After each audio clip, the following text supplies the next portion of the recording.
하나님의 말씀 함께 보도록 하겠습니다. 마가복음 4장 35절에서 41절까지 말씀입니다. 마가복음 4장 35절에서 41절까지 말씀 함께 교독하도록 하겠습니다.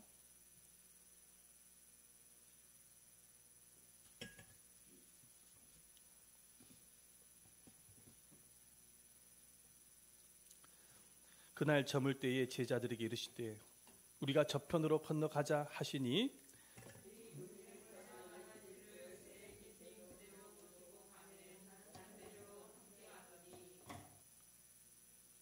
큰 광풍이 일어나며 물결이 배에 부딪혀 들어와 배에 가득하게 되었더라.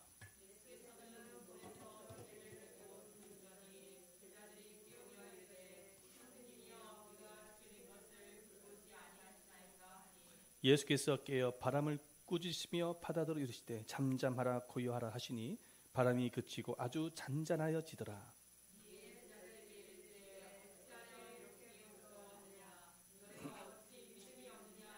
함께 읽겠습니다. 그들이 심히 두려워하여 서로 말하되 그가 누구이기에 바람과 바다도 순종하는가 하였더라. 아멘. 할렐루야. 여러분들 일주일 동안 또 잘 보내셨습니까? 아멘. 주님께서 여러분들과 항상 동행하시고 함께한다는 사실을 믿으시기를 바라며 또 이 시간을 통해서 주의 종을 통하여 말씀하실 것을 기대하시기를 축원드립니다. 아멘. 저는 이 거미가 거미줄을 치는 것을 본 적이 있습니다.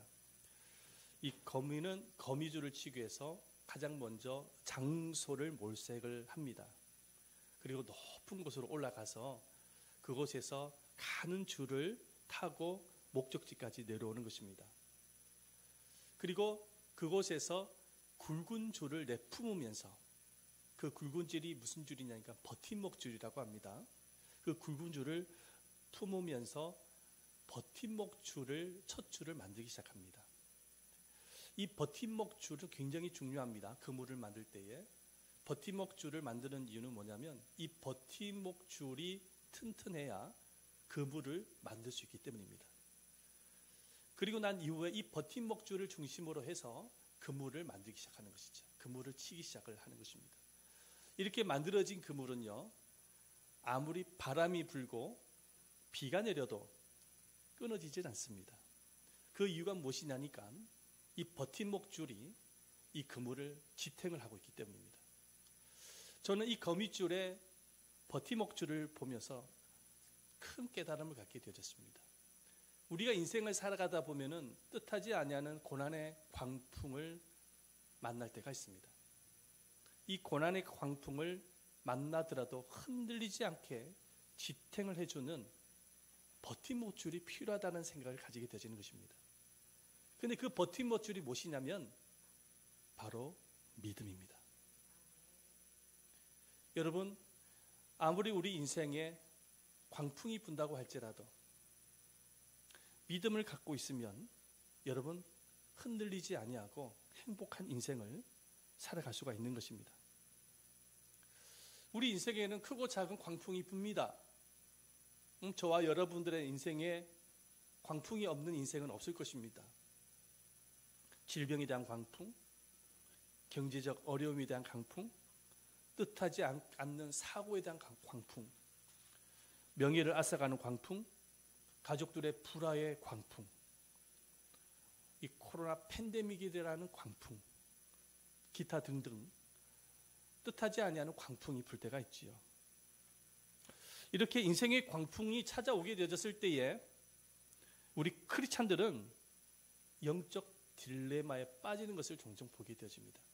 그 영적 딜레마가 무엇이냐니까 아니 열심히 교회를 다니고 신앙생활을 하고 있는데 왜 내 인생에 이런 광풍이 많을까라는 딜레마입니다.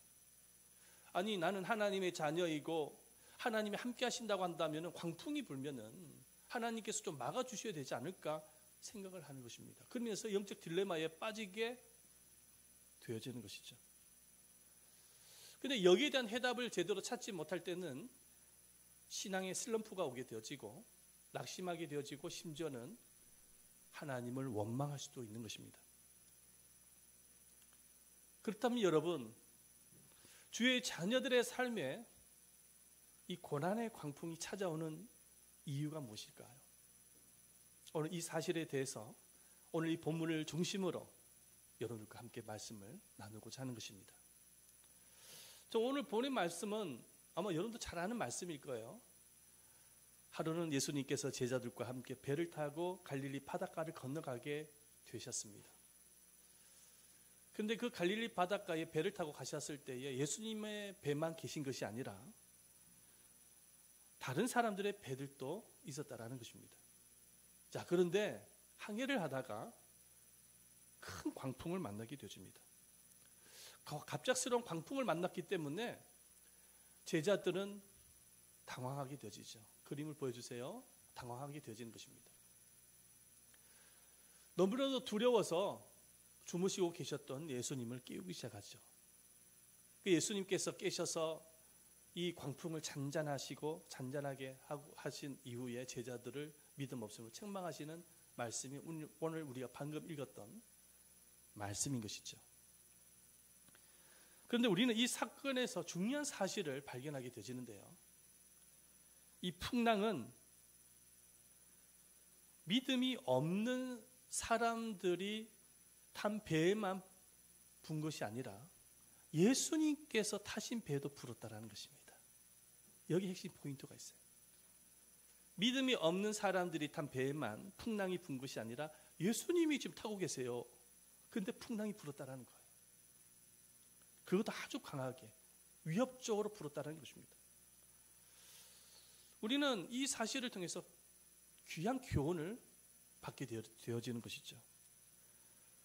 인생의 풍랑이라는 것은 불신자들에게만 부는 것이 아니라 예수님을 잘 믿고 있는 성도들에게도 불 수 있다는 거예요.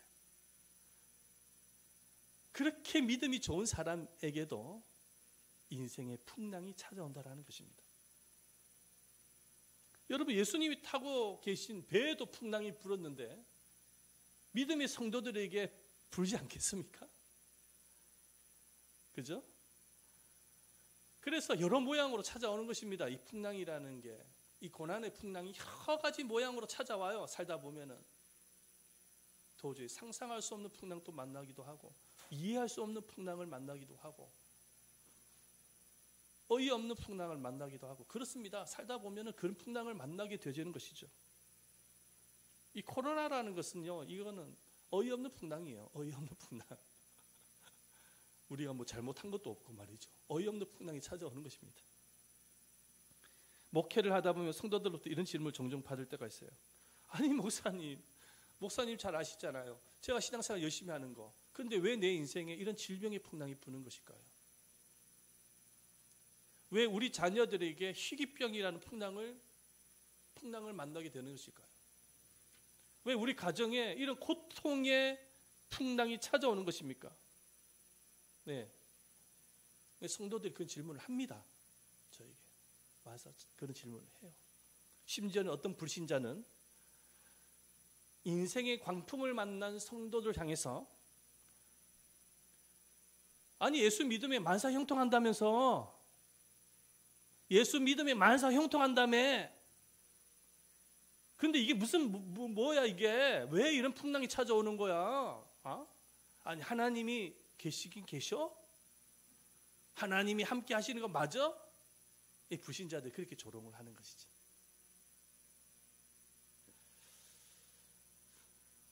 성도들의 이러한 질문들, 그리고 불신자들의 조롱의 말을 이렇게 듣게 되어지는 이유가 무엇이냐니까, 예수님을 잘 믿으면 환난이나 고난이 아예 없을 것으로 착각하고 있기 때문에 이런 질문을 하는 것이고 조롱을 하는 것입니다.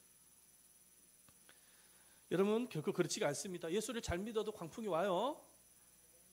인정하셔야 돼요. 광풍이 옵니다. 예? 왜 광풍이 오냐면 어쩔 수가 없어요. 우리는 천국에 사는 게 아니거든요. 죄악된 세상에, 사단이 왕노릇하고 있는 이 세상에서, 불안전한 세상에서 살고 있기 때문에 오는 거예요. 다른 사람이 죄를 지어가지고 이 코로나 팬데믹이 찾아와도요, 그 팬데믹의 영향은 믿음의 사람에게도 받는 거예요. 어쩔 수 없어요. 다른 사람이 잘못했는데 내가 받는 거예요.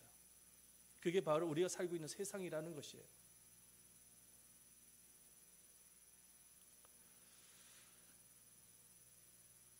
그런데 우리가 생각을 바꿔야 되는 것은, 우리가 정말 생각을 바꿔야 됩니다. 주의 자녀들에게 뜻하지 않은 고난이 찾아오고 있지만 주의 자녀들에게 찾아오는 광풍에는 믿음의 축복을 주시려는 하나님의 섭리가 담겨져 있어요. 그러니까 불신자들이 겪게 되어지는 광풍과 믿음의 사람들이 겪게 되어지는 광풍은 달라요.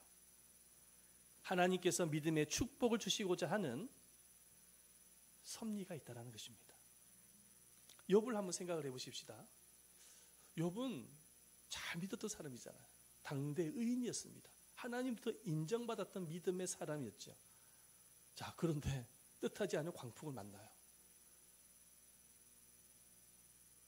하루아침에 자녀들이 죽고요. 재산은 다 날아가 버리고요. 건강까지 잃었어요. 그렇게 욥을 좋아했던 사람들이, 주변의 사람들이 다 떠나버리고요. 심지어는 가장 가까이에서 위로가 되어져야 될 아내마저도 욥을 핍박합니다. 당신 때문에 이런 재앙이 찾아왔다는 거예요. 얼마나 괴로웠겠습니까? 그런데 그런 괴로움을 받아, 고통을 가운데서도 욥은 하는 이 고통은 자기 자신의 믿음을 연단하여서 점금과 같은 믿음의 사람으로 세워서 축복을 주시고자 하시는 하나님의 섭리가 있다는 사실을 믿었습니다. 그래서 욥은 그런 고백을 하지 않습니까? 나의 달려갈 길 다 점금과 같이 나온다라는 고백을 하고 있지 않습니까? 그래서 정말 훗날에는 이 욥이 점금과 같은 사람이 되어지죠. 점금과 같은 믿음의 사람이 되어집니다. 그래서 어떻습니까? 결론은 어떻습니까? 축복을 받죠. 그것도 갑절의 축복을 받는 것을 보게 되어지는 것입니다. 믿음의 사람에게 찾아오는 고난에는 섭리가 있다는 거예요.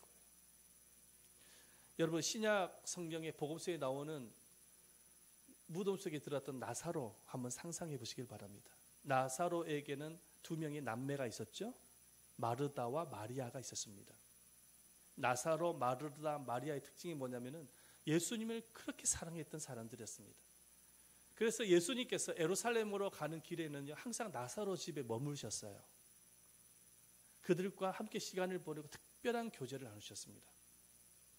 요한복음 11장 4절 말씀에 보면 이렇게 기록되어 있죠. 예수께서 본래 마르다와 그 동생과 나사로를 사랑하시더니 말씀하고 있습니다.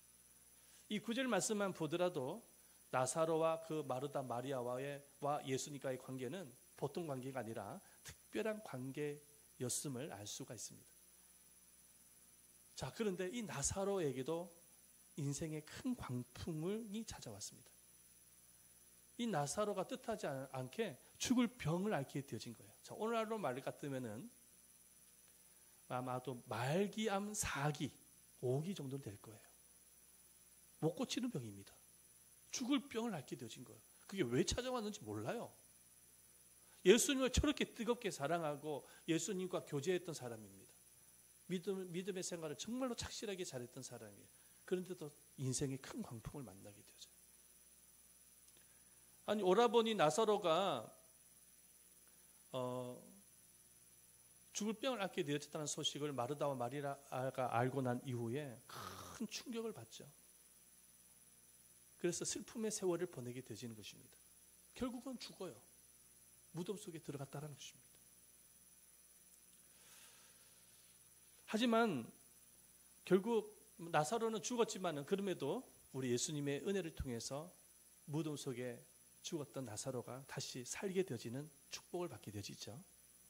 하지만 우리가 정말 이 말씀에서 생각을 해봐야 될 것은 뭐냐면, 저렇게 하나님을 사랑하고 뜨겁게 신앙생활했던 사람에게도 광풍이 불었다는 것입니다. 이들 뿐이겠습니까?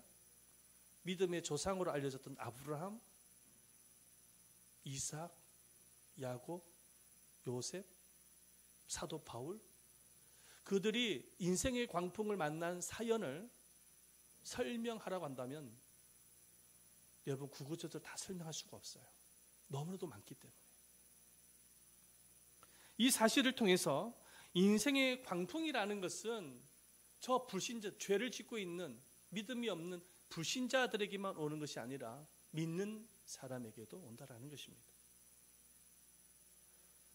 코로나 재앙이 믿지 않는 불신자들에게만 찾아온 것이 아니라 믿는 사람에게도 찾아왔다라는 거예요. 그래서 조심하지 않으면 간염을 걸릴 수도 있다라는 거예요. 누구에게 다 적용이 되는 것입니다. 하지만은 믿음의 자녀에게 찾아오는 광풍에는 그 믿음을 연단하셔서 강건한 믿음으로 세우고자 하시는 하나님의 귀한 섭리와 뜻이 있다는 사실을 믿으시기를 바랍니다. 우리는 이러한 하나님의 섭리를 믿음이 없는 제자들을 책망하시는 예수님의 모습을 통해서 살펴볼 수가 있는 것입니다. 예수님의 제자들이 광풍을 만나게 되어지자 두려움이 찾아오니까 죽겠다고 소리를 지르기 시작합니다. 죽겠다고 소리를 지르기 시작해요. 근데 예수님이 주무시고 계시는데 예수님을 깨우시면서까지 이 제자들이 예수님, 우리 모두가 다 죽게 되어졌습니다. 그러면서 죽겠다라고 고백을 합니다. 그러자 예수님께서 일어나셔서 광풍을 잠잠하게 하신 이후에 제자들을 책망하십니다. 믿음이 없는 제자들을 책망하세요. 우리 말씀 한번 볼까요? 40절이죠. 다 같이 한번 읽어봅니다. 시작. 이에 제자들에게 이르시되 어찌하여 이렇게 무서워하느냐? 너희가 어찌 믿음이 없느냐 하시니. 예수님께서 이게 책망의 말씀이에요. 제자들을 책망하시는 거예요. 근데 여러분, 제자들이 정말 믿음이 없었을까요? 아니요. 믿음이 있었어요. 왜냐하면 광풍을 만나기 이전에 제자들은요, 예수님께서 귀신을 내어 쫓으시고 병든 자를 치료하시고 오병이의 기적을 행하시고 죽을 사람을 살리시고 하는 등등 뿐만 아니라 예수님의 말씀에는 권세와 능력이 있었기 때문에 말씀의 능력, 그 권세 있는 천국의 말씀을 들으면서 은혜를 받았거든요. 그때 당시에 은혜를 받았을 때는 믿음이 충만했던 거예요. 우리 다 그렇지 않습니까? 우리가 예배 시간에 말씀을 들으면 믿음이 막 생기잖아요. 부흥회에 참석하면 믿음이 막 생기는 거예요. 은혜를 받으니까 막 믿음이 생기는.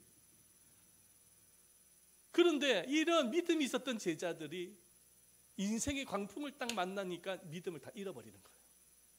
쏟아지는 거예요. 인생의 광풍을 딱 만나니까 믿음이 다 쏟아졌다. 잃어버린 것입니다. 믿음이 사라졌지만 믿음이 완전히 사라진 것은 아닙니다. 하나님께서 한번 주신 그 구원의 믿음은 결코 사라지지 않습니다. 왜냐하면 하나님께서 우리 인간에게 주신 가장 최고의 선물이 뭐냐면 구원의 믿음이거든요. 말씀 볼까요? 에베소서 2장 8절 말씀이죠. 함께 읽어보도록 하겠습니다. 시작. 너희는 그 은혜의 믿음으로 말미암아 구원을 받았으니 이것은 너희에게서 난 것이 아니요 하나님의 선물이라. 여러분, 하나님께서 쫀쫀하지 않습니다. 선물을 주셨는데 그 빼앗아 가실까요? 우리 사람은 빼앗아 갈 수 있어요. 마음이 좁으면. 하나님은 얼마나 넓으신 분인데 그 구원의 믿음을 주셨는데 그걸 빼앗아 가시겠습니까? 제자들의 마음속에 믿음을 빼앗아 가시겠어요? 아니죠. 믿음은 있는 것입니다. 그런데 문제가 뭐냐면 광풍을 딱 만나니까 두려움이 생기잖아요. 그 두려움이 믿음을 덮어버린 거예요. 그래서 믿음을 사용을 해야 되는데 그 고난 속에서 믿음을 사용해야 되는데 믿음을 사용할 수 있는 기능을 잃어버린 것입니다. 왜냐하면 그 두려움이라는 것이 믿음을 덮었기 때문입니다. 그래서 예수님이 제자들을 책망하실 때에 두 가지를 지적하신 거예요. 첫 번째가 뭐냐? 왜 두려워하느냐? 이게 첫 번째 질문. 주님이 함께하고 계시는데도 두려워하지 않았죠. 광풍을 보고 두려워하니까 첫 번째 질문이 뭐냐면 지적하신 것이 왜 두려워하느냐? 두려움을 지적하시고 두 번째 지적하신 것이 뭐냐입니까? 어찌 믿음이 없느냐입니다. 여러분, 제자들의 마음속에 그 두려움이 왜 믿음을 덮어버리게 되어진 것일까요? 우리들의 마음속에 두려움이 생길 수가 있습니다. 살다 보면은. 근데 그 두려움이 마음속에 믿음도 있는데 이 두려움이 믿음을 덮어버린다는 거예요.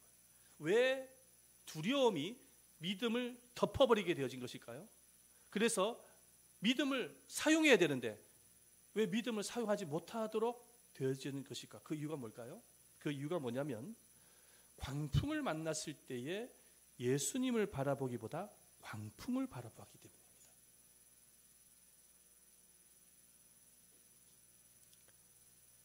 광풍을 바라보니까 두려움이 생길 수밖에 없고 그 두려움이 믿음을 덮어버리게 되어져서 믿음의 기능을 사용 못하게 되어진 것입니다.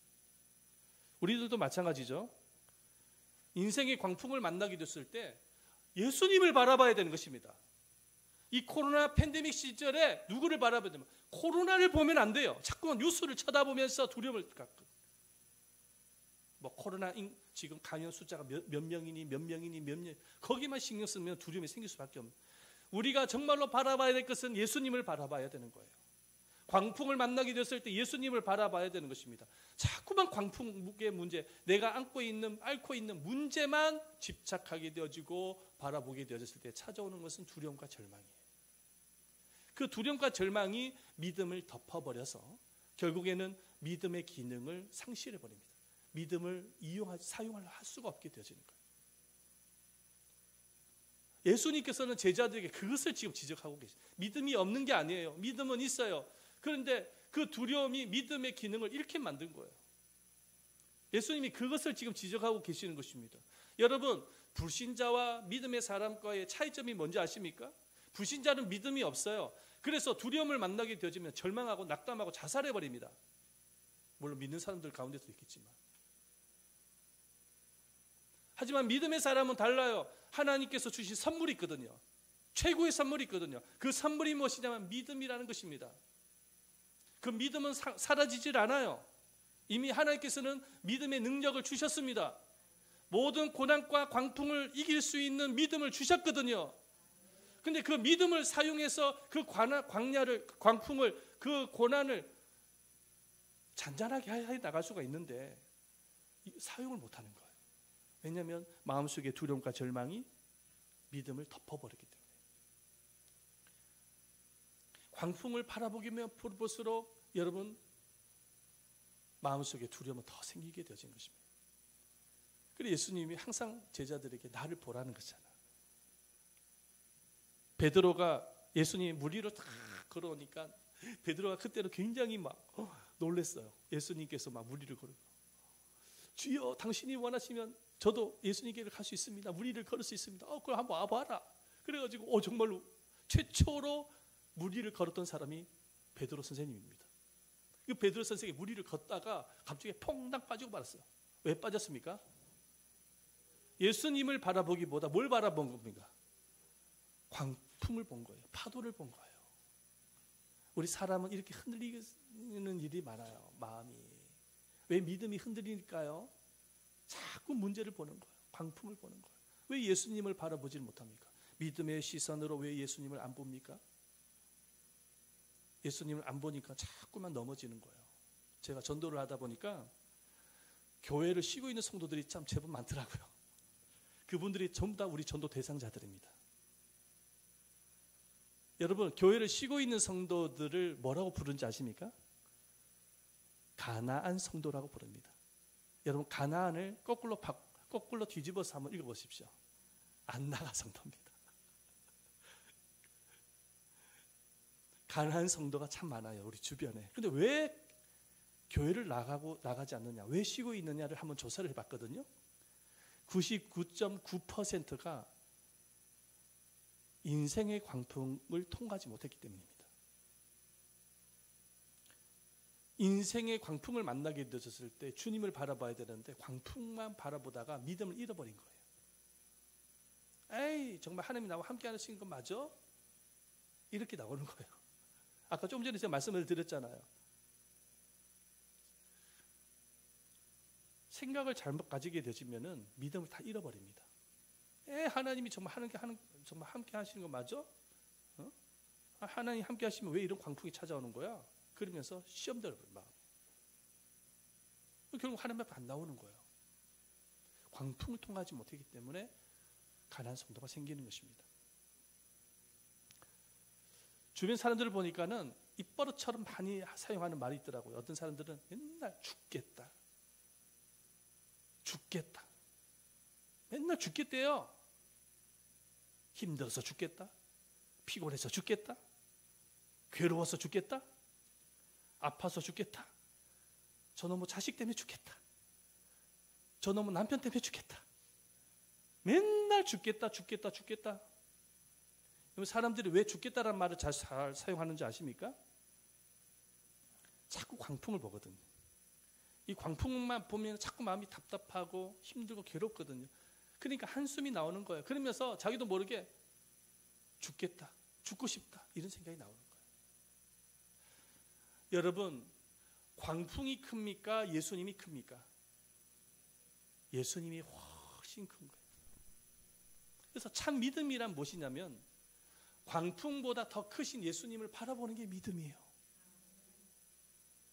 광풍보다 더 크신 예수님을 바라보면서 그 광풍을 이겨나가는 게 믿음이에요. 진짜 믿음입니다. 그래서 예수님을 바라보는 사람은 죽겠다라는 말 하면 안 돼요. 크리스찬들 중에서도 죽겠다는 말을 잘 사용하는 사람이 있더라고요. 우리 교회는 없지만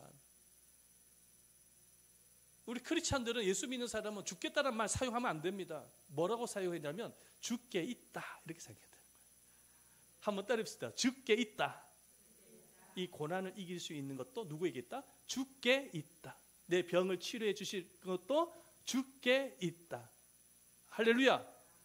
이 아픔을 해결하는 것도 죽게 있다.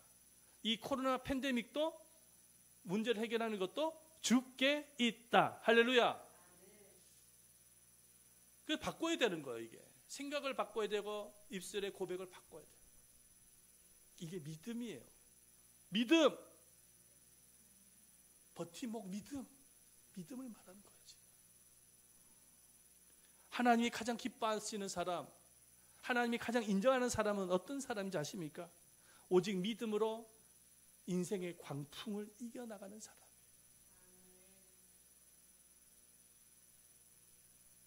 이겨나가는 사람. 그래서 성경은 이렇게 말씀을 하고 있잖아. 우리 말씀을 읽어보십시다. 히브리서 11장 6절 말씀에 이렇게 기록을 하고 있어요. 시작. 믿음이 없이는 하나님을 기쁘시게 하지 못하나니 하나님께 나아가는 자는 반드시 그가 계신 것과 또한 그가 자기를 찾는 자들에게 상 주시는 이심을 믿어야 할지니라. 아멘. 그래서 예수님께서는요, 제자 훈련을 시킬 때, 예수님이 제자 훈련을 시킬 때 뭘 기대를 많이 하셨겠어요? 믿음이 좋은 제자가 되기를 기대하셨겠죠. 안 그러겠어요? 뜻은 미지근한 믿음이 아니라 큰 믿음의 제자가 되어지기를 기대하지 않았겠습니까? 정말 하나님으로부터 인정을 받을 수 있는 믿음의 사람이 되기를 기대하지 않았겠습니까? 그래서 제자들이 믿음이 부족한 모습을 볼 때는요, 예수님은 혹독하게 꾸짖으셨습니다. 성경을 보니까 혹독하게 꾸짖으셨어요. 믿음이 부족한 모습을 보이면 예수님이 가만 내버려 두지 않았어요. 혹독하게 책망하시고 꾸짖으셨습니다. 오늘 우리가 본문을 읽은 이 말씀의 핵심도 책망하시는 예수님이에요. 제자들의 믿음의 없음을 보셔서 책망하시는 거예요. 혹독하게 꾸짖으십니다. 너희 믿음을 어디다 두었느냐? 어찌하여 믿음이 없느냐? 어찌하여 믿음이 없느냐? 믿음이 적은 자들아. 믿음이 적은 자들아. 너희 믿음이 적은 영혼이라. 그런 능력이 나타나지 않아. 너희의 믿음이 적기 때문이다. 이렇게 말씀하시는 거예요. 책망하시는 거예요. 아무런 능력이 나타나지 않는 제자의 모습을 보면서 할 수 있거든. 이 무슨 말이냐? 믿는 자에게는 능치 못할 일 없느니라. 책망하시는 거예요. 맨날 할 수 없다고 이야기거든. 이것도 못하고 저것도 못하고 맨날 할 수 없대. 할 수 있거든. 무슨 말이냐? 믿는 자에게 능치 못할 일 없다고 하잖아요. 믿음만 있으면은요, 국가대표 되는 거예요. 믿으시길 바랍니다. 실력으로 됩니까? 물론 실력도 필요하죠. 믿음이 실력을 만드는 거예요.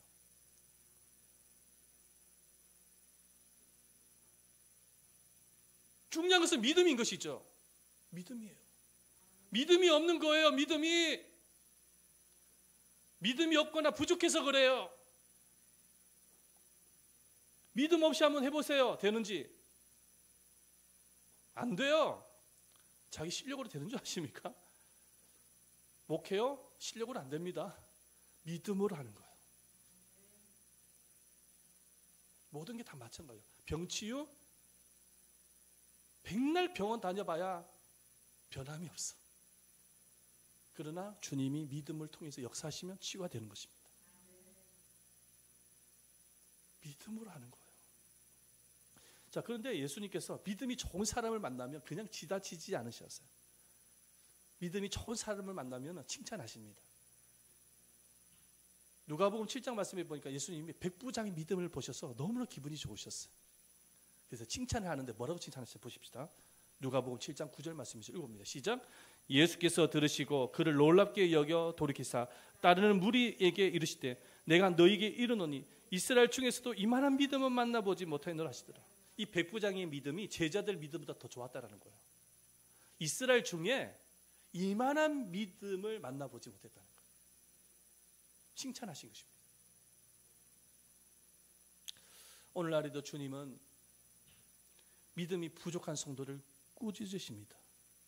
여러분들의 마음속에 계시는 성령님은 믿음이 부족한 성도들을 책망하십니다. 어찌 믿음이 그렇게 없느냐? 믿음을 어디다 두었느냐? 왜 믿음으로 예배를 안 드리느냐? 왜 믿음으로 기도하지 않고 있어?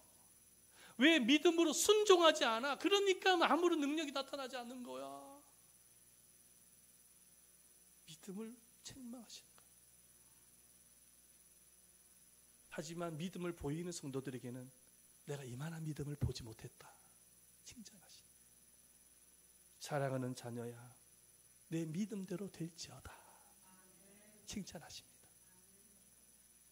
내 믿음이 너를 구원하였느니라. 내 믿음이 너를 치료하였느니라.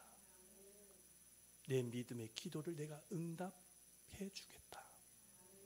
내 믿음의 순종을 내가 축복해 주겠다.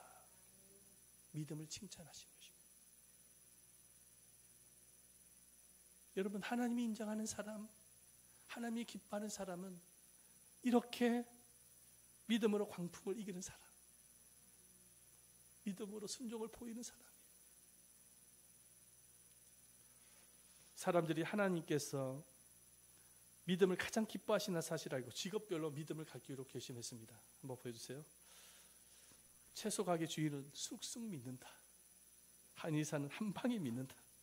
성형외과 의사는 몰라보게 믿는다. 구두 닦기는 반짝하고 믿는다. 자동차 외판원 차차 믿는다. 백화점 사장 파격적으로 믿는다. 합기도 관장 기차게 믿는다. 총알퇴시 기사 항상 따블로 믿는다. 목욕탕 주인 때를 기다리며 믿는다.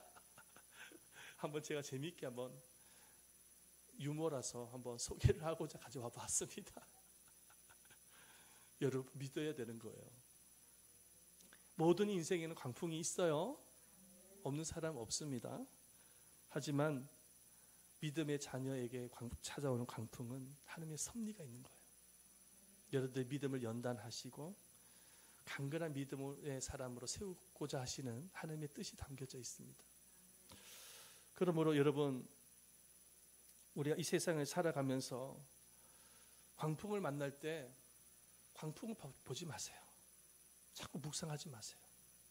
광풍이 찾아오면 찾아올수록 예수님을 바라봐야 돼요. 그래서 여러분들 마음속에 있는 그 믿음의 버팀목 줄을 세워야 됩니다.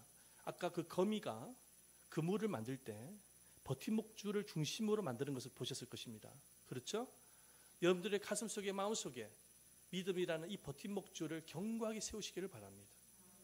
그럴 때 인생의 광풍을 잔잔하게 하시는 주님의 능력을 체험하게 되어질 것입니다. 뿐만 아니라 아무리 광풍이 불어도요, 그 광풍을 이기는 능력 있는 그리스도인으로 하나님이 세워주실 것입니다. 예수님만 광풍을 잠잠하신 게 아니에요. 제자들도 얼마든지 할 수가 있어요. 믿음만 있었다면. 여러분들도 마찬가지인 거예요. 광풍을 잔잔하게 만들 수 있어요. 중요한 것은 환경이 아니에요. 상황이 아니에요. 여러분들의 마음속에 있는 믿음의 버팀목 줄이 그렇게 만들어 갈 거예요.